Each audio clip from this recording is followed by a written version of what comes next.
Caribbean Fever 107.5 WBLS. Dahved Levy rocking you. We've got a very special guest on the line. Hello, good evening, sir. Good, my brother. How are you? Rocking you. We've got the mayoral candidate, the one and only, the borough president, Eric Adams, sir. How are you doing? Good, busy, very busy. I'm excited. 17 more days to go, David, before we choose the next person who's going to represent the Democratic Party for the mayor's race. So this is really exciting. It's right here. Early voting starts June 12th, and the primary is on June 22nd. So there's a lot to learn about this new procedure. Mm-hmm. So, sir, let's get right into it. I know you're pressed for time. As mayor, what are you going to do with the spiraling crime? Shooters are becoming younger and younger. What is your plan of getting guns off the street, and especially out of the hands of youngsters? And that is such an important question, brother, because the prerequisite to prosperity is public safety and justice. And many people believe you can't have both. You only could have either public safety, where you have heavy-handed policing, or justice, where you don't have any policing at all. That is just not true. I know how important it is to fight for both. You know, David, my career started after being arrested and beat by police officers. Civil rights leaders asked me to go into the police department and fight from within, and I started 100 Blacks in Law Enforcement Who Care. But during that same time, I lost a very dear friend to the crack wars of the 80s. And, losing him to gun violence of the crack battles and gangs, I know that we need both reform and justice. And so we need to do a couple of things right away. Number one, we have to stop the flow of guns in our city.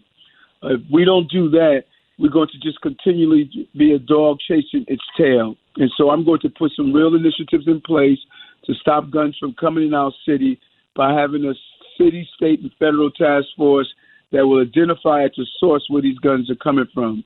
Number two, we have to go to gang and gun violence. The gang members are driving this violence that you're seeing right now, these shootings. You just saw we lost a 10-year-old child yesterday in Rockaway. We had a 12-year-old shot in the Bronx. And so every night we're reading about different people, from 80-year-old adults to young people. 95% of the shooters are black and brown. 95% of the victims are black and brown. And so we need to be clear and do precision policing and go after these guns and gangs.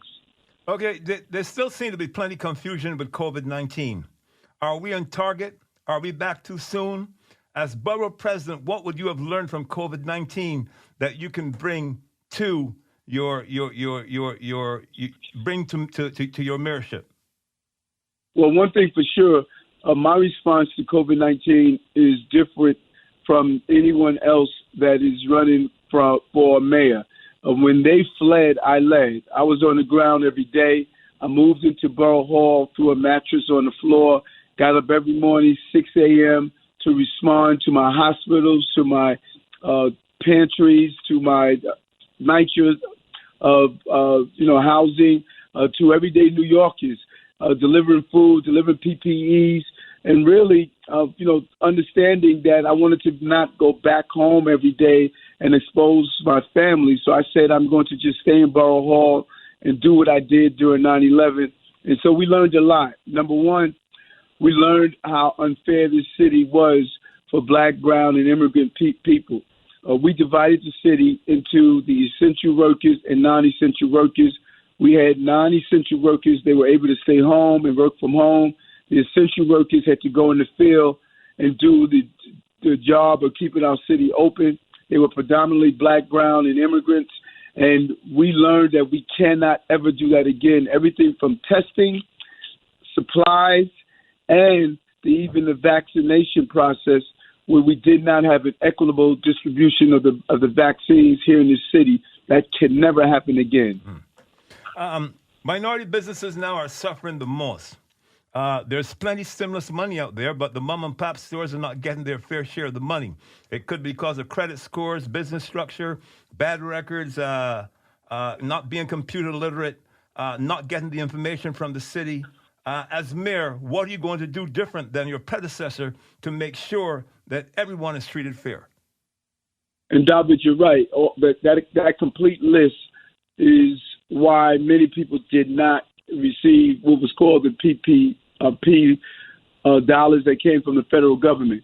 Here's what happened. The federal government passed the legislation to allow billions of dollars to come into the inner cities, but the documentation, filling out the forms, the complexities in relationships really got in the way of getting the money on the ground to small mom and pop businesses.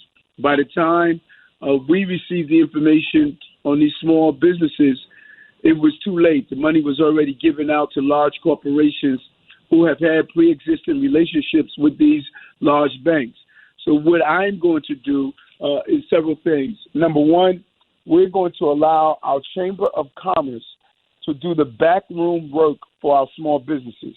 So if you're a restaurant or baker or barber, we're going to have the Chamber handle all of that compliance, filling out the documentation, giving the support to the small businesses so they can focus just on their business and not focus on all the rules and regulations that they have to deal with in the city. Number two, our city is too darn expensive, too bureaucratic, and too difficult to do business in. All of these agencies in the city, they get in the way of the growth and the development of businesses. We're going to change that mindset. And when someone from an agency walk into your business, instead of having anxiety, you're going to know that they're coming in to keep your doors open and not to close them. And that includes the nightlife establishment. I hear countless number of times with a nightlife of police officers, of FDNY, other individuals come in and just really wreak havoc on these businesses. And we're going to stop that whole mindset. I need to keep my restaurants open so they can hire cooks and dishwashers and waitresses and bartenders. And that's the same with all of my small businesses. This is going to become a business-friendly city that we're living in. And lastly, we're going to really stop the fine system. We're going to do a 30-day system where if it's a non-dangerous or life-threatening infraction, we're going to give you 30 days to repair it. If it's something that should be repaired because it can cause damage or harm to someone, we'll give you 2 weeks. And if it's something that should be repaired within 48 or 24 hours because it's life-threatening, you'll get to 48 to 24 hours. But we're not coming in with the citation first. We're coming in with information to help you repair the problem so that you're not wasting your revenue from your business to deal with the infractions. Some people are asking, as mayor, what are you going to do with the outside cafes? You got the outside cafes taking up some of the sidewalk, then you got them taking up some of the streets. Are you going to allow that to stay there as mayor? Yes, we're going to reevaluate the situation and see how it impacts community by community. But when you talk to a lot of the restaurants, they tell you because of those outdoor seating areas, it allowed them to stay open. We need to really understand the power of our food and beverage industry. That is an important part of our financial ecosystem. If you lose a restaurant, you're not just losing a place where people go to eat. You're losing a place where people are being employed. And that's everything from the cook, the busboy or girl, the dishwasher, the bartender, all those different components. It's clear that the restaurants are part of an important part of our financial ecosystem, and we have to make sure we do everything possible to keep them open. But we're going to reevaluate the seating spaces because we don't want to disrupt the entire community. Sir, I've known you now as a police officer. I've known you as the founder of 100 Black Men in Law Enforcement, state senator, and now borough president. I would like you to explain to my audience what is your interpretation of defunding the police, and how are you going to bring trust back between the black and brown community and the NYPD? That is such an important question, Dahved, and let's peel it into the layers that you just laid out. Okay. Number one, I don't subscribe to bumper stickers and slogans of defund the police. Those are bumper stickers and slogans. when I'm going to tell all of my agencies in this city, you must be more efficient with taxpayers' dollars. And that includes the police department. And so what does that look like specifically for the police department? Number one, we need to have police officers do the jobs that we hired them for. We have too many officers that are doing clerical duties. They're answering phones. They're not on patrol dealing with gun violence and other violence. I'm going to civilianize those ranks, have those police officers get back in uniform and do the job we hired them for, and that is to keep the city safe. Number two, we spend millions of dollars, almost $300 to $400 million a year, on police officers doing overtime. They're sitting inside courtrooms waiting to testify. I say no to that. We're going to have them use Zoom, WebEx, and other technology where they can testify and then get off overtime instead of waiting on overtime where taxpayers' dollars are being wasted. And then we should look at the over-militarization of our police departments. There's no reason for us to have some of the weaponry we have that you can shoot down a plane or tanks and things like that. There's no reason for that. But we can use those dollars better, and we can have police officers do those jobs. We don't need them to do those jobs. That is not about law enforcement. Someone has a traffic accident. There's no reason to take a police officer off patrol and have them sit there for 2 to 3 hours waiting for a tow truck to come or to fill out a report. A civilian could do that.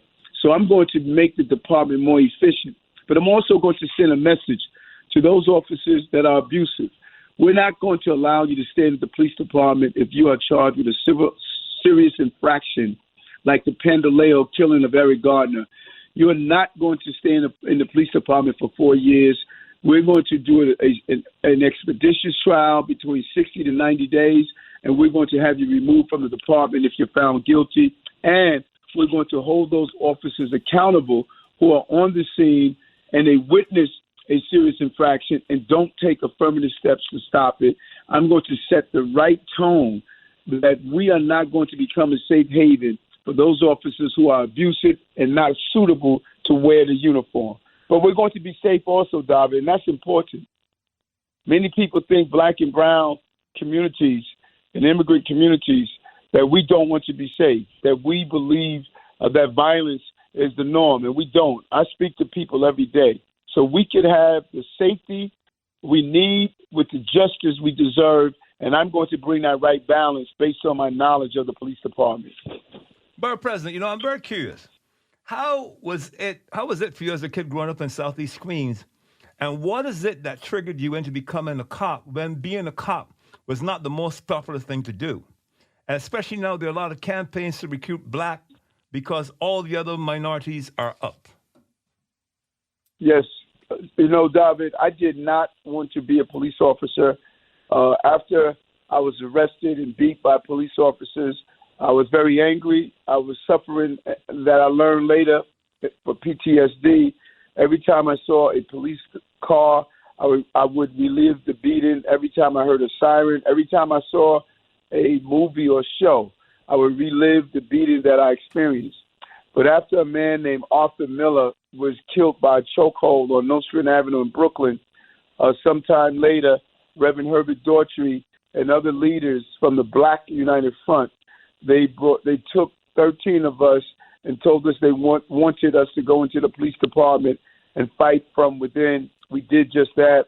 We went into the police department and we became an organization called 100 Blacks in Law Enforcement Who Care, and we became an advocate to end the abuse of stop and frisk, to end the abuse of aggressive, heavy-handed policing, and to end the abuse of what was happening in our communities, also to fight to end crime in our community at the same time.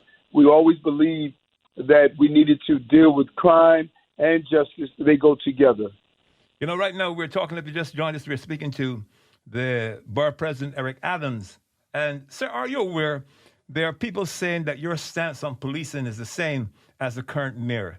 You're not holding the NYPD accountable, and that does not add up for the man who started 100 Black Men in Law Enforcement. How do you respond to the people asking that? Well, this is the political season, and, some people don't even have any logic or any facts based on what they're saying.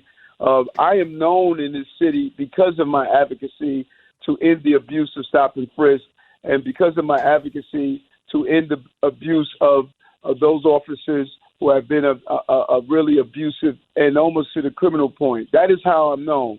And so when you have newcomers that discover the fights that we have been involved in for safety and reform, they don't know what we have been doing in the city because they were, one, not in the city when we were doing it, or number two, they disappeared. You can do a Google search and find my 35-year history of fighting on behalf of people in the city. You can't do that with them. They don't have a history to point to, and the reason you can check my record is because I have a record, and they don't have a record. And, when I look at the fact that I testified in federal court to end the abuse of stop and frisk, NYPD versus Floyd case, the federal judge mentioned my testimony in her ruling against the police department. My legislation to stop the quota system, my legislation to stop the database that kept the names of innocent people inside it, my legislation around gun reform, ending the Rockefeller drug law. I was a co-sponsor and brought the votes together to end the draconian Rockefeller drug laws. What we did around how we used to handcuff pregnant women to hospital beds, the legislation we did to turn that around. And so my long record of standing with the family of Diallo, Louima, Sean Bell, all of these families, I did not read about them. I know them personally from being on the field of battle with them. And so when people start to say that I don't have a strong, solid record around ending police abuse and keeping our city safe, you and I both know that this is just a political season, and they're just trying to find political points, but they're not scoring any in this direction. Okay, let's shift gears for a minute. How are you holding up with this brutal schedule, knowing that there was a time in your life when you could have lost your limbs and lost your sight to diabetes? Do you wear that on your sleeve when you're out there campaigning right now? And I constantly remind people, Dahved, that's one of the many chronic diseases that impacts our community. I don't know anyone that does not know someone that has some form of chronic disease. And so you're right. I was diagnosed with diabetes back in 2015, I believe it was. And when I was told that I lost my sight in my left eye, doctor said I was going to be blind. I had permanent nerve damage in my hands and feet. Doctor said I was going to lose some fingers and toes. And I had high blood pressure, high cholesterol. I like to say I had the black package. And instead of succumbing to insulin and all of the medication that they gave me, I decided to have a lifestyle change. And I was able to do that by changing my diet. And after 3 weeks, my vision came back. And after 3 months, my nerve damage went away. My diabetes went in remission. My blood pressure normalized. My body just really turned around. And, my 80-year-old mother at the time, she also joined me. And she was on insulin for 7 years. And she was 15 years diabetic. And Mom was able to cycle off her insulin as well. And so it was a clear wake-up call for me. I just finished a book called Healthy at Last, where it talks about how food is just devastating our families. And, my family comes from a Southern background, and your family comes from the Caribbean. Mm-hmm. Our grandparents ate from the land. Mm-hmm. We allowed ourselves to move away from the food that our grandparents taught us to eat, and we've been almost Yankee-ized and started to eat all this processed fast food. But, our ancestors lived deep into their 90s and 100s, and they were able to move around without any major ailment. And we need to revisit that lifestyle that they gave us and return back to the land and stop eating, some of the food that is just over-processed and just really creating these chronic diseases. Right now you can't turn on your television and go online. All over the news is being portrayed that New Yorkers are leaving in droves. Under your watch, what are you going to do to reverse this? And also, what are you going to do with the homeless situation on the subways and the streets in New York City? And let's touch both of those again, one layer at a time. First, the departure of New Yorkers. Yes, there's a high number of them that are leaving. You have middle-income New Yorkers that are leaving because the city is just too darn expensive to live in. We must retrieve our middle class, our middle income, low income, and our middle class. We have decimated the middle class. No real support. The property taxes are high. We just continue to overburden the middle class over and over again with no real assistance. We want to change that and turn that around. We want to have middle income housing as well as low and moderate income housing. But we want to get back in the business of the Mitchell-Lama programs, the different Nehemiah housing. We want to do affordable housing that the apartments convert into home ownership, not just rental. We have to put people in ownership. That is how you stop a lot of the gentrification, when people actually own. And so we want to zero in on support for our middle class. That is crucial to me. As we lift people into middle class status from low income and moderate income, we want to make sure we stabilize our middle class. And the homeless issue is an issue that we can fix within 1 year of my administration. You're going to see a complete change in the homeless crisis that we are facing. We have to get out of the business of just sheltering people. Shelters is not a way of dealing with people with mental health illnesses. Those are the people you see in street homelessness, on the subways, pushing people on the tracks, assaulting people. They're dealing with mental health illnesses. We're going to shift to a new model where we place people into permanent housing with wraparound services. This way they get the support that they need and they live with dignity. We're going to retrofit our hotels in the outer boroughs, turn them into kitchenette, a new form of SROs where people can have their own apartments instead of having the congregate homelessness that you see in the shelters. That is a losing scenario. We have to also keep families in their apartments in the first place by lifting the voucher system. Right now, the voucher system is not paying what it is for a real 1-bedroom, 2-bedroom, or 3-bedroom. We want to increase that amount. We know the city council just did an increase. We thought it was very important, and they need to be commended for that. We need to make sure we keep people in their homes and not allow them to cycle into the shelter system. Borough President, we see that now there's a new choice of voting is being used by the first time ranked choice voting. What are your thoughts? How do you explain to our audience how does it work? A great question. 3 new things are happening this year. Number 1, the voting is no longer in September. It is in June. People need to be aware of that. It's no longer a September primary. It is in June. The general election is still in November. But right now we're dealing with the June primary. The second is that there's early voting for the first time for a mayoral race. So June 12th to the 22nd, people have a 10-day period where they are allowed to vote. The third is what you just mentioned, ranked choice voting. This is telling the voters that you now can go in and rank a number of candidates that you desire and rank in order.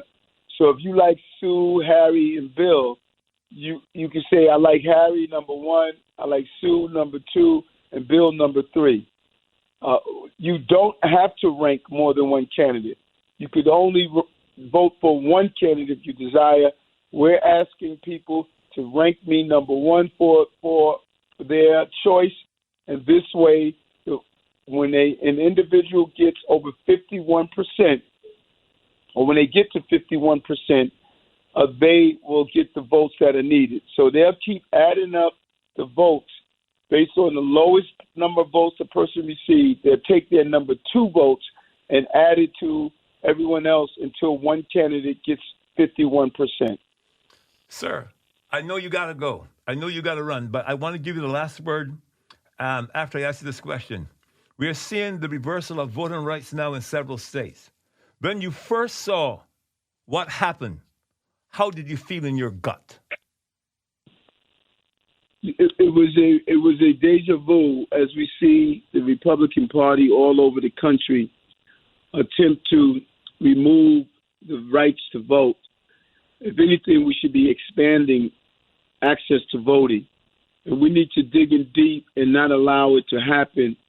And those states that embrace this new negative way of thinking, we need to use our power not to visit those states, not to attend conventions or other events. The best way to stop this onslaught on voting rights is to use our dollars and to use our feet by not going into those states. That would send a loud message that we are not going to tolerate this. And then reach out to some of the products that you purchase and frequent and use, and clearly tell them that we don't want business done in those states. So it's imperative that we fight to reverse this assault on voting rights in our city. And I'm going to continue to lead my voice to do so. New York can't become a place where we disenfranchise the vote of everyday voters. Borough President, thank you very much for spending some time with me this evening. You've got the last word. I want to thank you, and this is so important. You know, I tell everyone, Brother Dahved, I went through my entire public school system, not believing that I can learn, you know, crying myself to sleep, being bullied, being called a dumb student. It wasn't until I graduated from high school with a D and enrolled in a community college taking remedial courses that I overheard a documentary in the library talking about learning disabilities. When I discovered I had a learning disability, I was able to do what was needed to overcome that disability. I went from a D student to a student on the D's list, but I was lucky. Our children can't have luck to get the resources they need. If we don't educate, we will incarcerate. 80% of the men and women at Rikers Island don't have a high school diploma or an equivalency diploma. 30% are dyslexic. 55% have a learning disability. I don't want a city of luck. You shouldn't have to be lucky to win a lottery to get housing. You shouldn't have to be lucky to not have a bullet shoot your child, or lucky that your child was not arrested and beat by police, or lucky to live in the right zip code to get health care. We can't have a city about luck. We have to have a city about opportunity. And I went through a lot throughout my life, from being a dishwasher to living on the verge of homelessness to being arrested and beat by police, shot at when I was at the height of 100 blacks in law enforcement. And even the department tried to fire me for standing up on behalf of people. I think the next mayor must be a person who has gone through a lot so they can help people who are going through a lot. Finally, one of our own is going to become the mayor of the city of New York, just a blue-collar guy. We're going to finally have a blue-collar mayor in the spirit of LaGuardia. I need your support. I need the listeners' support. We have been through so much together. We're at the final stage of the last 17 days that we can make this city a city not about luck, but a city about opportunities. Now, thank you for allowing me to come on. I look forward to coming on again before the election day takes place. But I appreciate your show, and all I can say is rocking you. Thank you very much, Borough President. That's the Borough President, Eric Adams, running for mayor. Caribbean Fever 107.5 WBLS.